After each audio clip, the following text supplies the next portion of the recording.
4-cü fəsil. Növbəti günlərdə məni ən çox Annanın Elza ilə mehriban rəftarı təəccübləndirdi. Elza dayanmadan səfeh-səfeh danışırdı. Ancaq Anna heç bir dəfə də bu danışıqlara ustası olduğu və zavallı Elzanı gülüş hədəfinə çevirəcək qısa cümlələrlə cavab vermədi. Ürəyimdə səbrinə, alicənablığına görə onu təqdir eləyirdim. Bu məsələyə bir xeyli qadın hiyləgərliyi qarışdığını anlamırdım. Xırda, amansız iynələr atamı tez bezdirərdi. İndi isə o Annaya minnətdar idi və ona necə təşəkkür edəcəyini bilmirdi. Hərçənd təşəkkür sadəcə bəhanə idi. Təbii ki, o, Anna ilə dərin hörmət bəslədiyi qadın, qızının ikinci anası kimi rəftar eləyirdi. Hətta tez-tez bütün görünüşü ilə məni onun himayəsinə verdiyini, davranışıma görə məsuliyyəti onun üzərinə qoyduğunu vurğulayır, sanki bu yolla Annanı özünə yaxınlaşdırmağa, onu bizə daha bərk bağlamağa can atırdı. Eyni zamanda o, Annaya həzz prosesində tanımadığı, amma tanımaq istədiyi qadın kimi baxır, onunla bu cür rəftar eləyirdi. Hərçənd Siril də mənə o cür baxır, onda həm ondan uzaqlara qaçmaq, həm də onu qızışdırmaq istəyirəm. Yəqin bu mənada mən Annadan daha tez təsir altına düşürəm. O, atama qarşı səbirli, mülayim bir mehribanlıq göstərirdi və bu məni sakitləşdirirdi. Hətta birinci gün yanıldığımı düşünməyə başlamışdım. Bu səbirli mehribanlığın atamı ifrat dərəcədə alovlandırdığını hiss eləmirdim. Xüsusilə də Annanın susmağı, rahat, incə. Onun sükutu Elzanın arası kəsilməyən laqqırtısı ilə kölgəyə işıq qədər kəskin ziddiyyət yaradırdı. Yazıq Elza. O qətiyyən heç nədən şübhələnmirdi. Əvvəlki kimi səsküylü, söhbətçil idi və elə bil günəşin altında solurdu. Amma günlərin bir günü Elza atamın baxışlarını tutdu və deyəsən, nəsə anladı.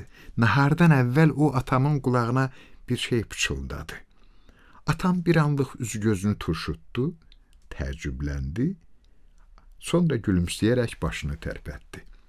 Qəhvə veriləndə Elza qalxdı. Qapıya yaxınlaşaraq xumar görünüşlə, məncə onu Hollywood filmlərindən borc götürmüşdü. Geri çevrildi və sırf fransız işvəsi sahəsində topladığı 10 illik təcrübəsini intonasiyasına yükləyərək dedi. Raymond, gəlirsiniz? Atam ayağa qalxdı, qızardı. Siestanın faydaları haqqında nə isə deyə-deyə onun ardınca yollandı. Anna qımıldanmadı. Barmaqlarının ucunda siqaret tüstülənirdi. Mən düşündüm ki, bir söz deməliyəm. Deyirlər, siesta yaxşı istirahətdir. Amma məncə yanılırlar. Replikamın iki mənalı alındığını hiss eləyib tutuldum. Xahiş edirəm, Anna soyuq tərzdə dedi. O heç eyhamı sezməmişdi. Elə ilk andan zarafatın səviyyəsiz olduğunu anlamışdı. Annaya baxdım. Onun üzündə qondarma, sakit, təmkinli ifadə vardı. Bu mənim ürəyimi ağrıtdı. Kim bilir, bəlkə həmin anda o dəlicəsinə Elzaya həsəd aparırdı. Ona təsəlli vermək istədim. Birdən ağlıma abırsız bir fikir gəldi və beynimdən keçən bütün abırsız fikirlər kimi məni yoldan çıxartdı. Onlar özünə güvən hissi, öz-özləri ilə məst edici əlbirlik duyğusu yaradırdılar. Özümü saxlaya bilməyib bərkdən dedim. Yeri gəlmişkən, Elza dərisini yandırdığına görə çətin ki o ya da atam bu siestadan həzz alsınlar. Sussaydım daha yaxşı olardı. Belə söhbətlərdən zəhləm gedir, Anna dedi. Sizin yaşınızdasa, onlar təkcə axmaq səslənmir, həm də dözülməzdi. Mən dilimi dişlədim. Bağışlayın, zarafat elədim. Əminəm ki, nəticədə hər ikisi razı qalacaq. O yorğun sifətini mənə doğru çevirdi. Dərhal üzr istədim. Anna gözlərini yumdu və sakit, səbirli səslə dilləndi. Sizin məhəbbət haqqındakı təsəvvürləriniz bir qədər bəsitdir. Bu, sadəcə ayrı-ayrı duyğuların yerdəyişməsi deyil. Ağlıma gəldi ki, mənim sevincdən aldığım bütün təəssüratlarım bununla məhdudlaşır. Kiminsə üzünü görəndə, hansısa jestdən, öpüşdən qəfil həyəcanlanmağım, nəşəli, bir-biri ilə bağlı olmayan anlar, yaddaşımda yalnız bunlar qalıb. Bu tamamilə başqa bir şeydir, Anna deyirdi.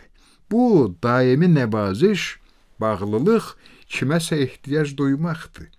Siz bunu anlaya bilməzsiniz. O əli ilə qeyri-müəyyən bir hərəkət elədi və qəzet oxumağa başladı.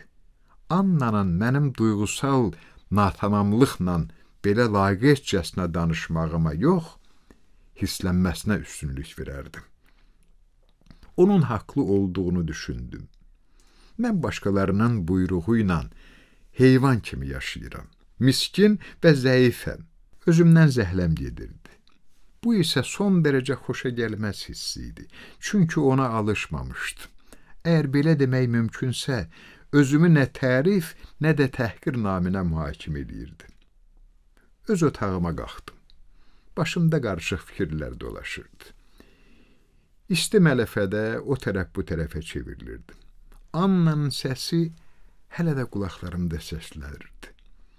Bu, tamamilə başqa bir şeydir. Kiməsə ehtiyac duymaqdır. Görəsən mən həyatım boyu bir dəfə də olsa kiməsə ehtiyac duymuşam. O 3 həftənin təfərrüatları yaddaşımdan silinib. Artıq demişdim ki, konkret heç nəyi, heç bir təhlükəni görmək istəmirdim. Sonrakı hadisələrsə başqa məsələ. Yaddaşıma həkk olunub. Çünki bütün diqqətimi, ixtiraçılığımı onlara yönəltmişdim. Lakin bu 3 həftə, ilk 3 xoşbəxt həftə, atam o günlərin hansında Annanın dodaqlarına açıq-aşkar baxdı. Hansında güya zarafat eləyirmiş kimi yüksək səslə onu laqeydlikdə qınadı. Məhz hansı gün artıq gülümsəmədən Annanın iti ağlını Elzanın kütbeyinliyi ilə müqayisə elədi. Mənim rahatlığım səfih bir əminlik üzərində qurulmuşdu. Atamla Anna 15 ildir ki, bir-birlərini tanıyırlar. Əgər bir-birlərinə vurulmalı olsaydılar, bu çoxdan baş verərdi. Hərçənd bundan qaçmaq mümkün deyilsə, mən özümü inandırırdım. Atam Annaya 3 aylıq aşiq olacaq və bu macəradan ona bəzi çılğın xatirələr və bir damcı həqarət qalacaq. Güya mən bilmirdim ki, Anna kefim belə istədi deyə atılan qadınlardan deyil. Amma yanımda Siril vardı. Bütün fikirlərim onunla məşğul idi. Biz tez-tez Saint-Tropez'in mehmanxanalarına gedirdik. Klarnetin sakitlik gətirən sədaları altında rəqs eləyir, bir-birimizə sevgi sözləri pıçıldayırdıq.